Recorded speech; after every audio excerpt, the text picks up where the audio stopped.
Next speaker is Aram Harrow, and he will be telling us about quantum adiabatic optimization versus quantum Monte Carlo.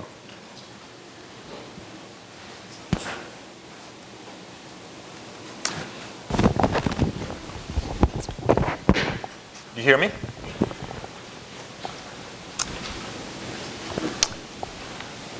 Okay, so my talk title has changed. I advertised that I would talk about the no low energy trivial state conjecture. That result is still true. I'm just not going to talk about it now. And maybe over lunch, if you want to hear about it, I can tell you about it in person. And if you're local, then Lior will tell you about it in a month when he comes to visit. Instead, I think this topic is one that hopefully will appeal to a larger fraction of the audience, and it's one that I'm very excited about. It's recent work that, or recently finished work with my former student Elizabeth Crossan, who just started as a postdoc at Caltech.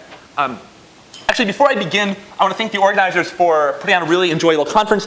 I don't know if anyone has actually done it, so let's maybe all together thank the organizers for what's been a really enjoyable and productive week.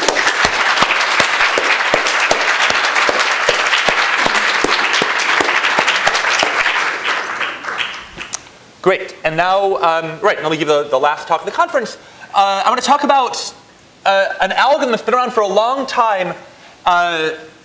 I would say is still very incompletely understood, the quantum adiabatic optimization algorithm.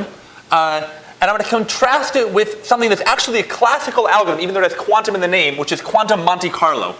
And this is sort of my picture for adiabatic optimization. It's not a very good picture because it's really more annealing-ish, but I guess that's often what happens with adiabatic optimization is, it gets confused a little bit with annealing. This is how you make sugar crystals, and the idea is that you have a liquid with, you have water with a lot of sugar dissolved in it, and the ground state would be this kind of crystal, and if you cool it slowly, then it will anneal into the ground state. And it's not particularly quantum, but I couldn't find any picture that illustrates adiabatic evolution. So if you can think of one, please tell me.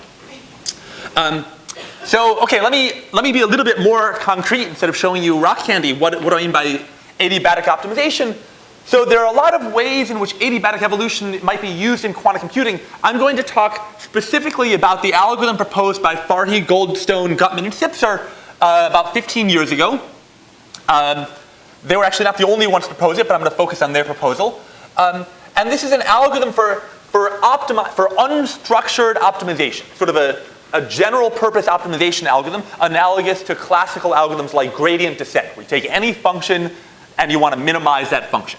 So we're going to take a function on n-bit strings, so f will map n-bit strings to integers. We assume that f is easy to compute, but we want to find the minimum, which if you do it by brute force requires 2 to the n evaluation. So you want some kind of heuristic, some kind of way of hopefully getting the minimum faster than that. And the idea of the adiabatic algorithm is to make use of the adiabatic theorem of physics and slowly interpolate between 2 Hamiltonians. So we'll define 2 Hamiltonians. H0 is the initial one, and H1 is the final Hamiltonian. The initial Hamiltonian is just a sum of minus sigma x's. On each qubit, you put a sigma x, so that the ground state is the spin right vector, the all pluses, ket 0 plus ket 1 over root 2 for each qubit. Superposition over all n-bit strings. Where H1, the final Hamiltonian, defines your problem. It's diagonal with elements of f, along the diagonal. And so the ground state of this is going to be the minimum value of f. If you could find the ground state of H1, you'd be happy, whereas H0 tells you nothing, but it's trivial to find the ground state. So you start in the ground state of H0, and then you interpolate between that and H1, and if you remain in the ground state the whole time, then you will have found the minimum of f. So H of s is this interpolating Hamiltonian. If you want to think of it in a more computer sciencey way, this sum of sigma x's can be thought of as the Laplacian of the hypercube. So it's sort of the discrete second derivative operator with respect to the hypercube graph. And the reason this works, of course, there might be other reasons it works, but at least the one good way we know how to put a guarantee on its performance is in terms of the gap. It might perform better, but this is pretty much what we know is that if the eigenvalues of h of s are in order lambda 1 is the lowest, lambda 2 is the next highest, etc., then if we run it for a time that's polynomial in 1 over the gap, so the gap is the smallest difference between the bottom two eigenvalues, then we will end with most of our amplitude in the ground state of the final Hamiltonian. So a good proxy for the runtime is 1 over the smallest gap. Now, it might be better than that, but there's also reason to believe there's probably not too much better than that in general. So when we talk about the runtime of adiabatic, we often talk about the gap. Of course, this is hard to evaluate in general. To do it by brute force, you have to diagonalize a matrix of size 2 to the n. People have done this for n up to 20 or 30, but it's hard to get sort of an asymptotic estimate of what this goes like. Okay, so how can we understand the performance of this algorithm?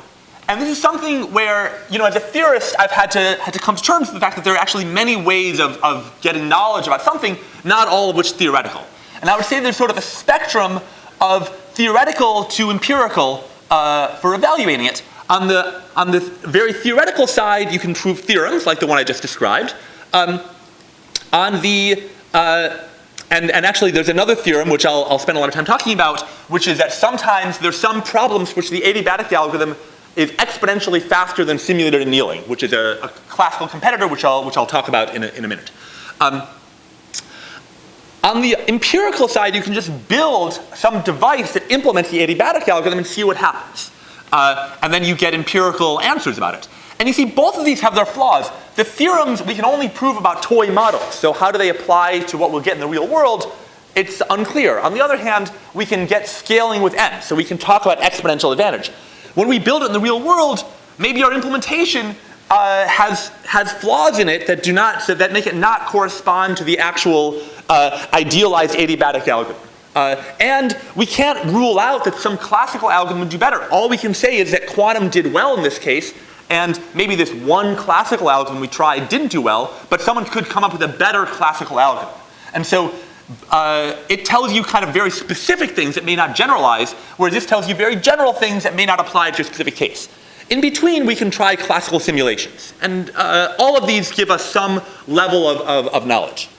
And just to summarize what we know, maybe not everything that we know, but some summary of some of what I see as key points of evidence of quantum adiabatic optimization versus classical algorithms, I would say that there's a range of possible outcomes that are all basically still open. So sort of in the best for the quantum adiabatic optimization is there could be some optimization problem that is solved by this exponentially faster than any classical algorithm. We don't know if this is true. I don't think we even have candidates, but it's possible. No one can rule it out. And I think it's not totally unlikely. What's intriguing about this, why I kind of love this as a problem, is that the other end of the spectrum is that classical computers might be able to simulate quantum adiabatic optimization with polynomial overhead. Now, polynomial overhead doesn't mean that they can always do it in poly time. There are problems, this can be used for NP-complete problems. Sometimes it appears to take exponential time. If that were true, and this conjecture were true, that would mean that classical computers would take, poly time times the exponential of the quantum one. So it wouldn't be any kind of free lunch here. But this is completely possible. It's possible that there's a classical simulator that's never more than polynomially worse than the quantum one. And again, there's some evidence for this, and it may be true, it might not be true. There could be kind of intermediate case, which is that there's nothing useful that can solve faster. At the same time, we don't have a simulation. So there's sort of its own evolution we cannot simulate, but this doesn't really correspond to any function that we actually want to optimize. So what about the evidence? These are the possible outcomes. What evidence do we have for them? So there's a few examples where we see what look like exponential speedups. But there's caveats to each one. So there are problems where quantum adiabatic optimization is exponentially faster than simulated annealing, and I'll talk about those. But they're toy problems. They're not faster than, and so on these problems, there are fast classical algorithms that solve them. There's not. Now you can say that those algorithms have to look at the structure, and so maybe there's some feature here where quantum adiabatic optimization is exploiting very efficiently. But this is suggestive, it's not decisive. And in this talk, will give you evidence against that, saying that, in fact, there are generic ways of actually solving these quickly on a classical computer. Another intriguing result is the one by Daniel Nagai and his colleagues, who used adiabatic evolution to give an exponential speedup with respect to an oracle. So they have given oracle separation. However, this adiabatic evolution departs from the ground state. And once you do that, the wave function is no longer entirely non-negative. It has plus signs and minus signs. And so arguably, you're getting the same kind of interference there that you get for a general quantum algorithm. And so if you want to stick to the ground state, it's unclear if you can get that kind of speedup. In sort of the intermediate regime, we know that there's some adiabatic paths where quantum Monte Carlo, something I'll talk about in a minute, this classical method of simulating adiabatic evolution, where the adiabatic path is gapped. So there's a gap, there's a spectral gap, adiabatic does well, and this classical simulator, quantum Monte Carlo, fails. And there's some empirical evidence that simulated annealing and what I would call noisy quantum adiabatic evolution, whatever the D-wave machine is doing, that those appear to have different hard instances. So, quite inconclusive, but, could point to adiabatic power. And then on the other hand, there are some cases where there's a provable classical algorithm to simulate adiabatic evolution. However, it requires that the Hamiltonian be frustration-free, which is a big restriction. In particular, rules out the types of Hamiltonians used in adiabatic optimization. And let me tell you, the reason I came to this is that when the news from D-Wave started coming out, I was skeptical. It seemed to me that this was not a road to a speedup. But when I tried to explain it to people, I realized I had no proof. I just had some hunches. And so I think a lot of us may be D-Wave skeptics, and I think if you're going to be skeptical, you have to really try and put your money where your mouth is, and really, if you think it's not going to work, you have to try to prove it. And so, to some extent, that's what this project is that I'm going to tell you about. Okay, so there's one thing I mentioned here, which is QMC, quantum Monte Carlo. It fails on some instances, and it works on frustration-free instances. This is a classical method of simulating, of estimating the thermal state of a quantum Hamiltonian.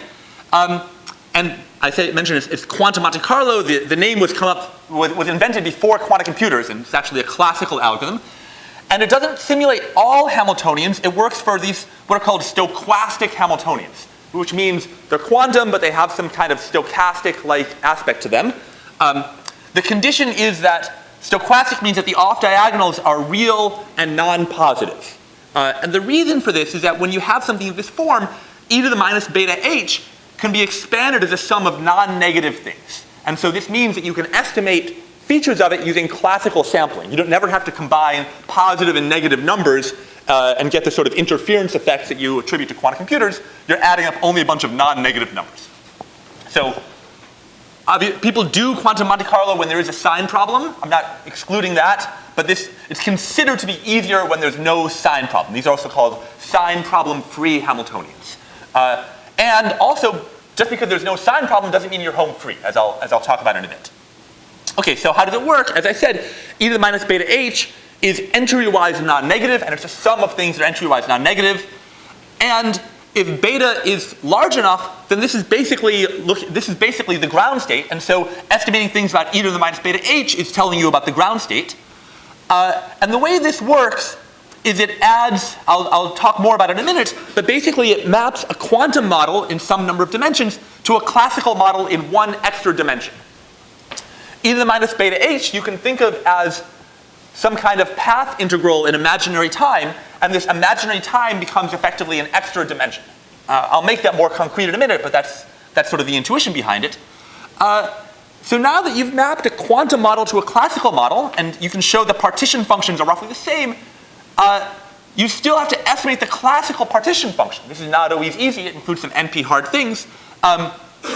And so to do this, we'll do a random walk on the classical system, Glauber dynamics or metropolis dynamics, and we need this to equilibrate rapidly. And this will be sort of the key thing that determines whether quantum Monte Carlo is efficient. So for the adiabatic algorithm, it was the spectral gap that determined if it was efficient. For quantum Monte Carlo, it's the mixing time of a random walk, which is a different kind of spectral gap, which determines if it is efficient.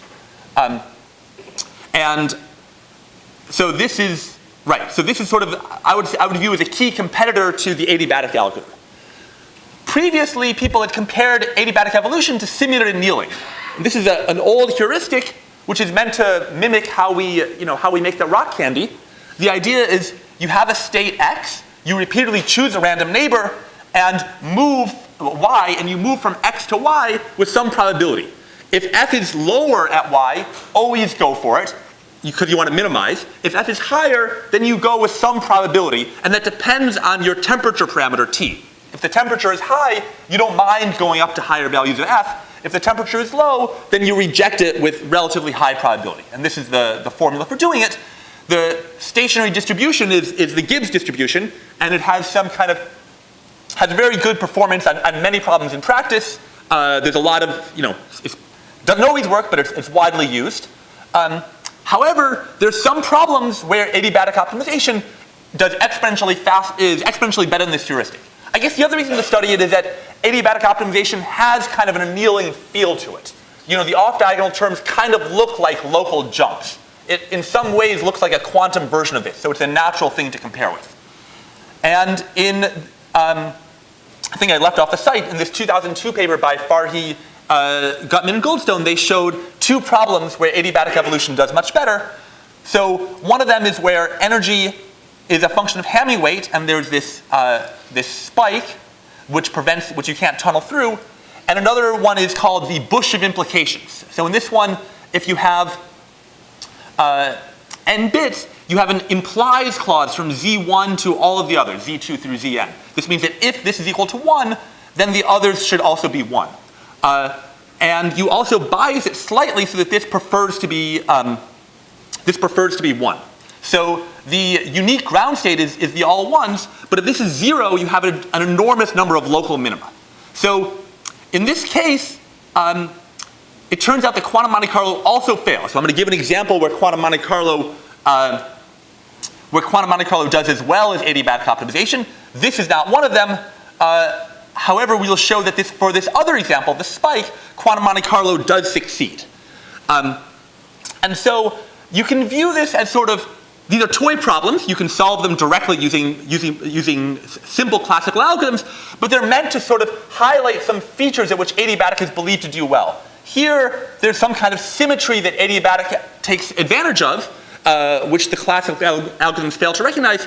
Here, you might view it as tunneling. You might view it as there's a barrier, and the quantum algorithm can tunnel through the barrier, and simulated annealing cannot.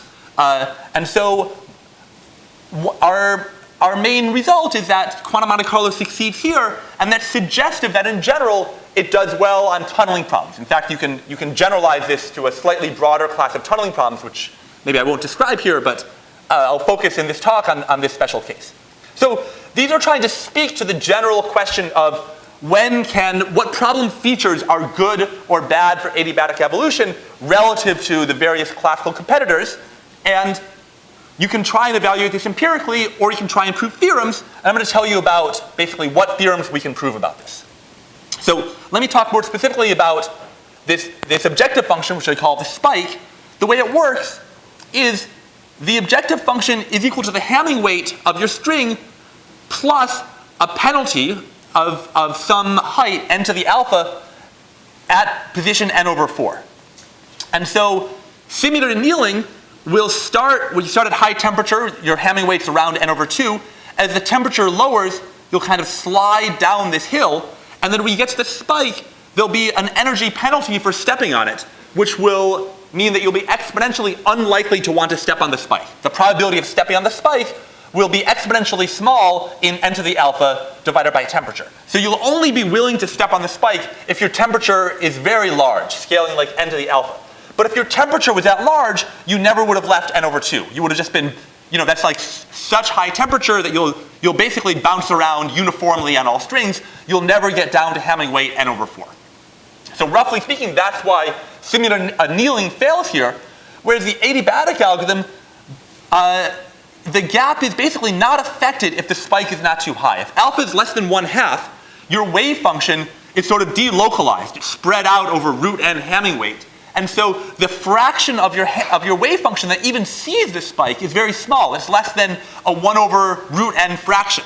And so if you have this energy penalty of, let's say alpha is a third, energy penalty of n to the 1/3, and you only have an n to the 1/2 chance of seeing it, that becomes a very small energy penalty. And so if alpha is less than a half, the gap is barely even affected. It's almost as big as if there was no spike. And even if alpha is larger than a half, the gap just goes down polynomially. So that's, roughly speaking, why the adiabatic algorithm outperforms simulated annealing. And you can see it's sort of a toy model of tunneling. The quantum algorithm, by being delocalized, can tunnel through the barrier. Simulated annealing, because it's stuck at one point, cannot.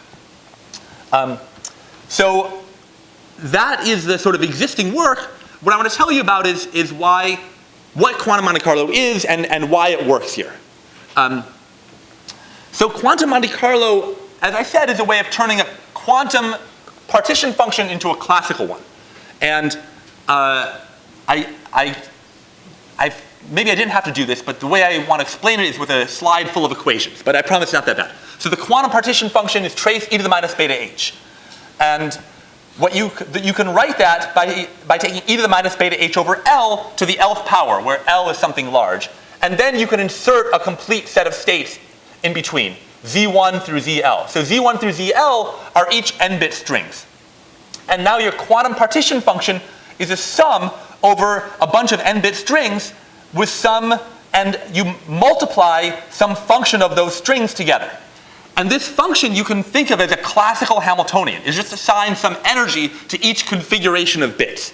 And this classical Hamiltonian is just this product of all these weights, and it's, as, by this identity, it's the classical partition function is exactly equal to the quantum partition function. And we want to estimate the partition function via kind of standard computer science techniques.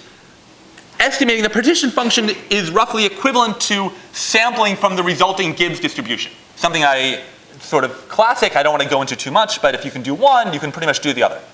Okay, so this is extremely general. I just said there's some classical Hamiltonian. So what is it?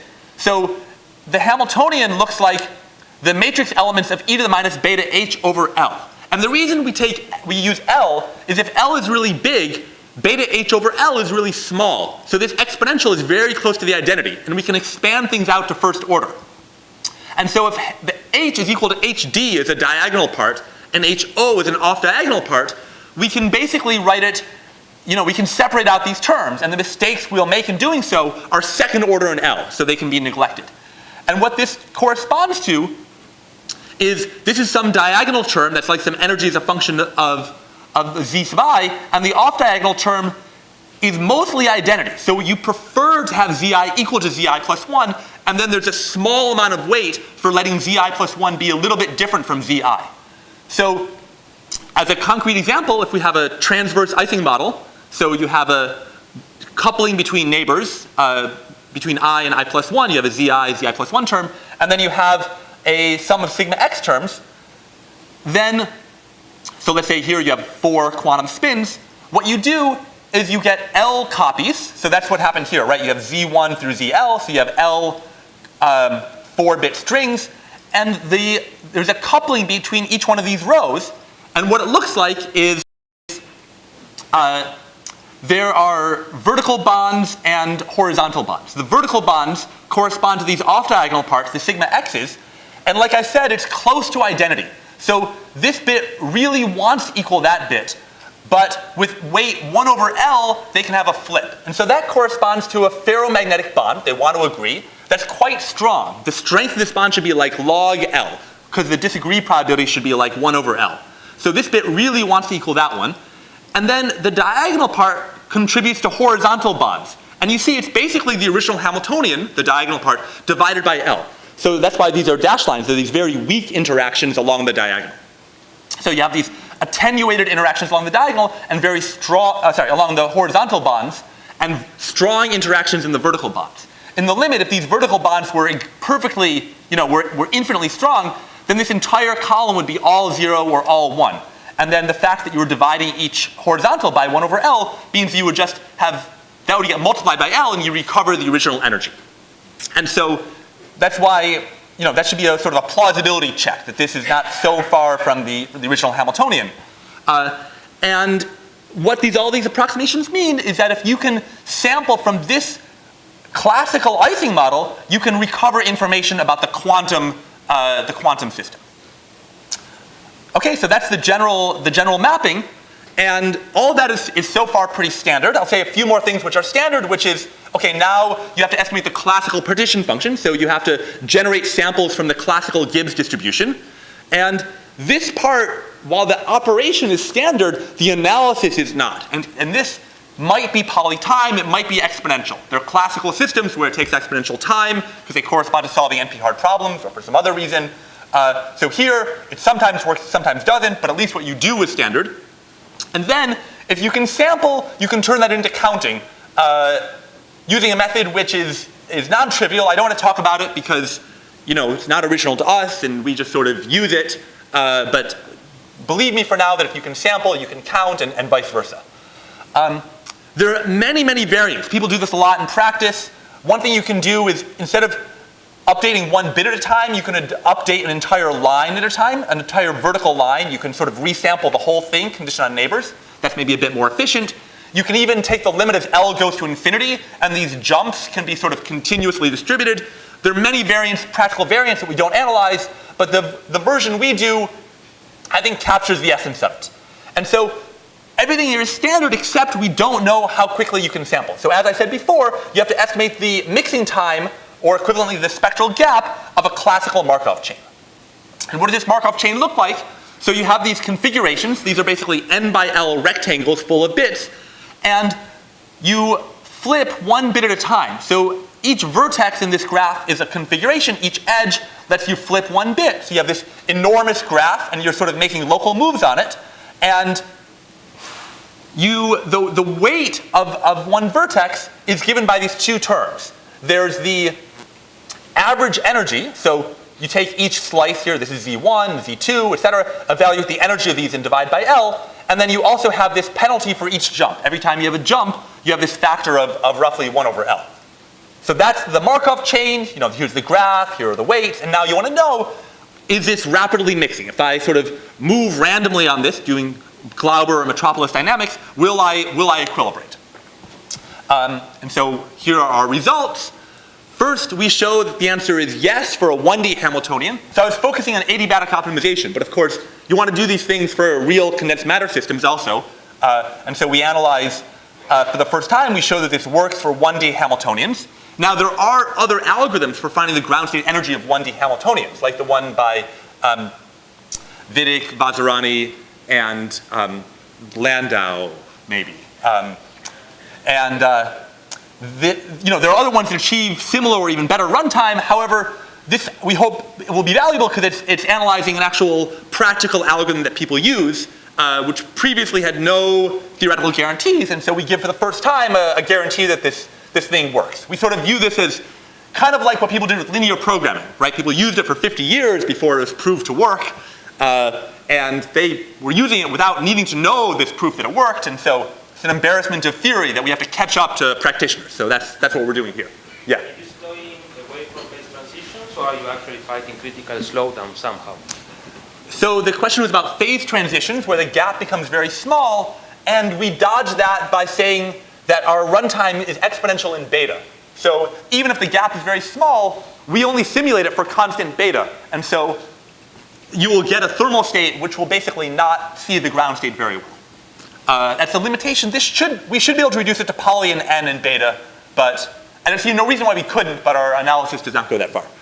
And the other result, which is more relevant to the title of the talk, is that on the spike, quantum Monte Carlo works efficiently when alpha is less than a half. So in the regime where the quantum gap does not become small, quantum Monte Carlo also works well. So those are our main results. Now let me tell you a little bit about how we prove them. So we have to show. Oh, any other questions about the results? So we want to show that these Markov chains mix rapidly. So how do we do that? If you have a Markov chain, P of xy is the transition probability from y to x, stationary distribution pi,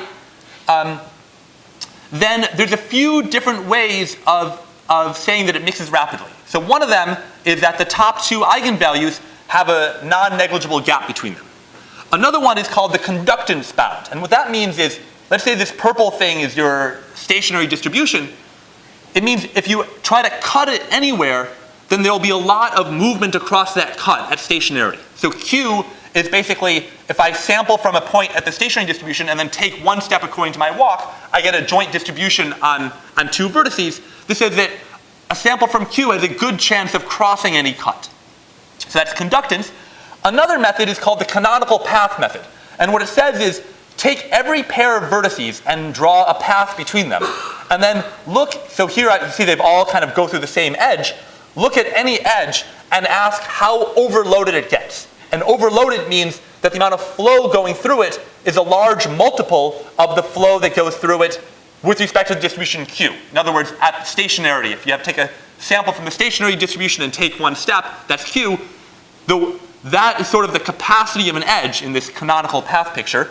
And the amount of flow going through it should not be too large. So if you can route connections between every pair of vertices and not overload any edge too much, that's another way of showing that you're rapidly mixing. And that's how we do it in 1D. So in 1D, we demonstrate a canonical path which doesn't put too much flow on any edge. And the path is pretty straightforward. You start off, so you have to route from any one vertex to any other. So this first one is an arbitrary initial vertex. It's all, this is x. You have x11, x12, blah, blah, blah. And you want to end up with y. So y11, y12. And you want to do this via local moves. And the only thing you have to do is sweep through vertically. So you can't sweep across horizontally. You do one column at a time, then the next column, and the next column. So some intermediate step will look like this. You'll have a bunch that's still x, it hasn't changed yet, and then a bunch that you've already changed to y. And for the proof to work, you have to argue that at these intermediate steps, you're not overloading them too much. And so that's equivalent to saying something that people talk about in quantum error correction, that's equivalent to saying that the energy is not too high at any intermediate step.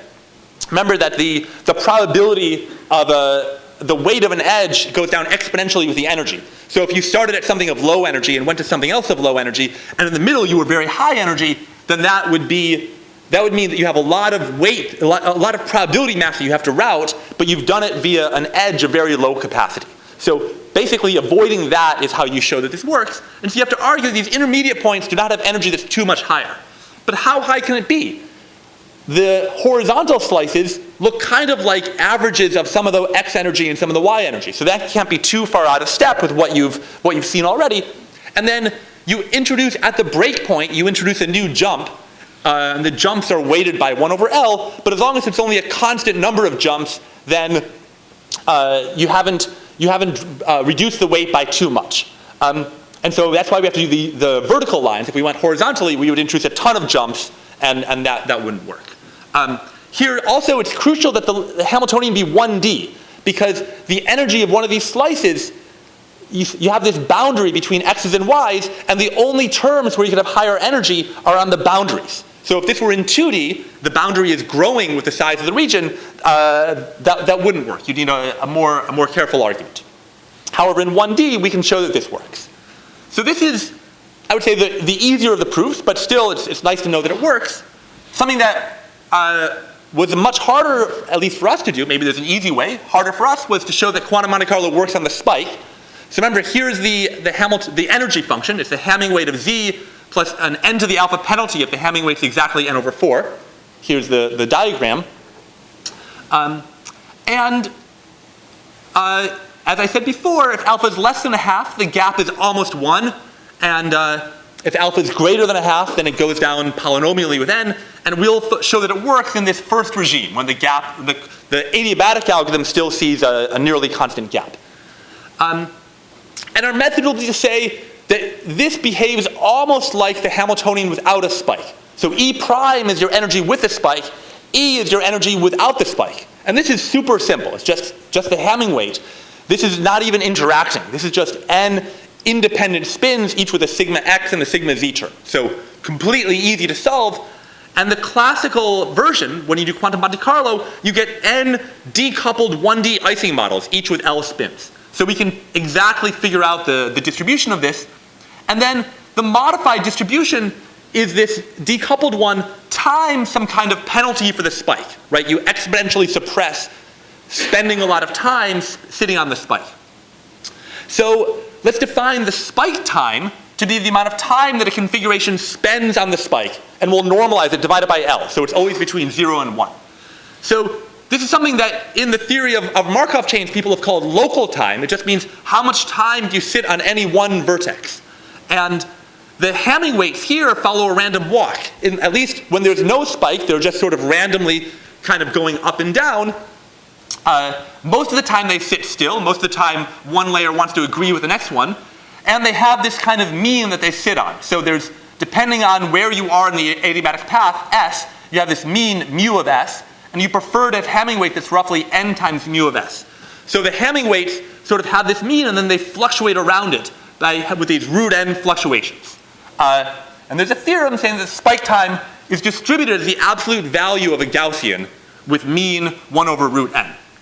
So what that means is it's analogous to what happens with the wave function. The wave function has not very much weight on the spike. This random walk also doesn't spend too much time on the spike.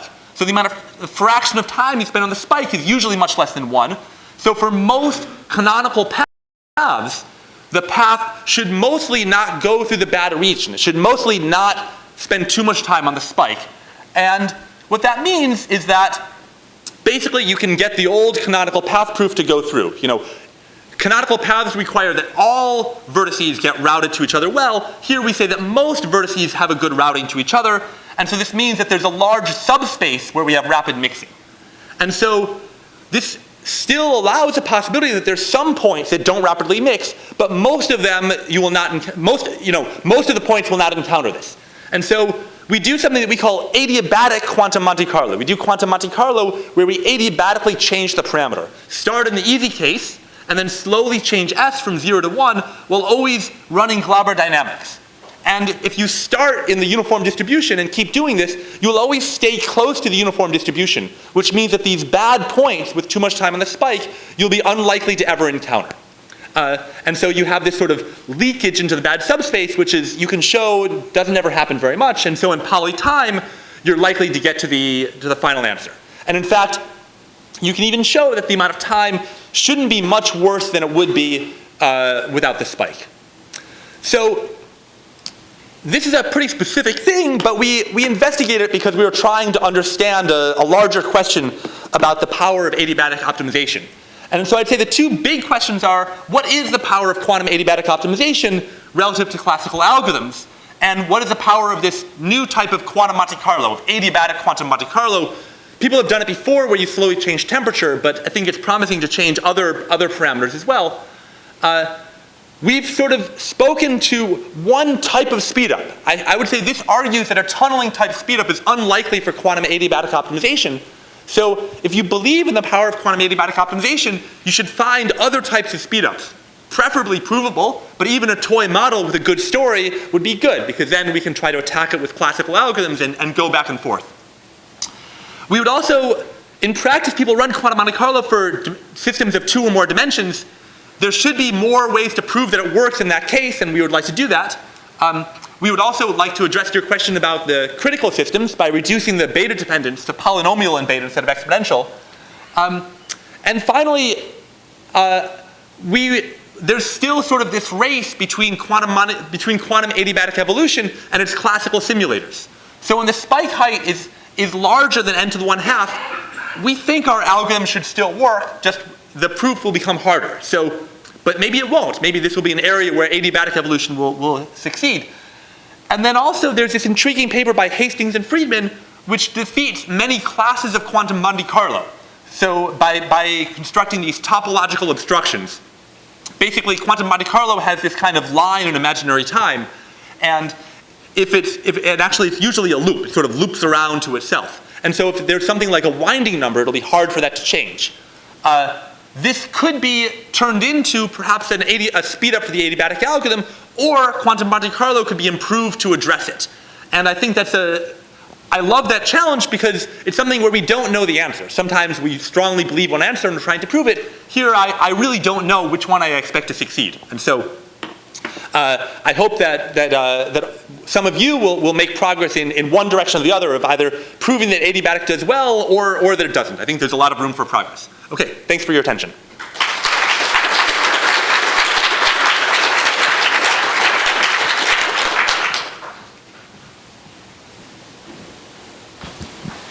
So if I understand correctly, you talked mostly about what you might call the thin spike, where there's one particular Right. Hamming weight where things are changed. But you could consider a more general situation where perhaps you had a fatter spike. And I guess a reason to do that might be that in Monte Carlo algorithms, I guess sometimes some of the art goes into sort of how you choose an update rule. And you could imagine if an update rule was allowed to flip more than one bit Move at by a time, two. Yeah, move by two, now you right. can sort of step through the spike. But as you know, you can fatten the spike and have it even have a width that grows with n, and still have an adiabatic algorithm that will go through. Right. So do you have anything to say about the power of quantum Monte Carlo for this fatter spike? Right, so first let me say quantum adiabatic will be in the same regime where the gap is essentially unchanged as long as the spike area is less than n to the 1/2. So if you make it, play around with the height and width, but the area is what matters for that. But then, once you go above that, it starts to do worse. Once you go, this ability to have a 1 over polynomial dependence, that's no longer true for the adiabatic in that case. We think that our algorithm will also work for wider spikes if the area is less than n to the 1/2. Because of the same argument, basically, that the spike time is distributed like a Gaussian, and so the amount of time, the Hamming weights basically follow a random walk. And so the amount of time that they spend, if you make the spike wider, the amount of time will be like width over root n. And then the energy penalty will be like width times height over root n. So our write-up is not finished, so I wanted to present to you the one proof I was sure of, but I'm 99% sure it works in that case. And I believe it should work even under more general conditions. If you have anything with constant gap, then that means that you have high conductance within the stationary distribution. And so I think any kind of thing that you could call a barrier that the quantum adiabatic doesn't see very much, I think should also apply. But again, that's more speculative. Any other questions? Okay, well, let's thank Aram again.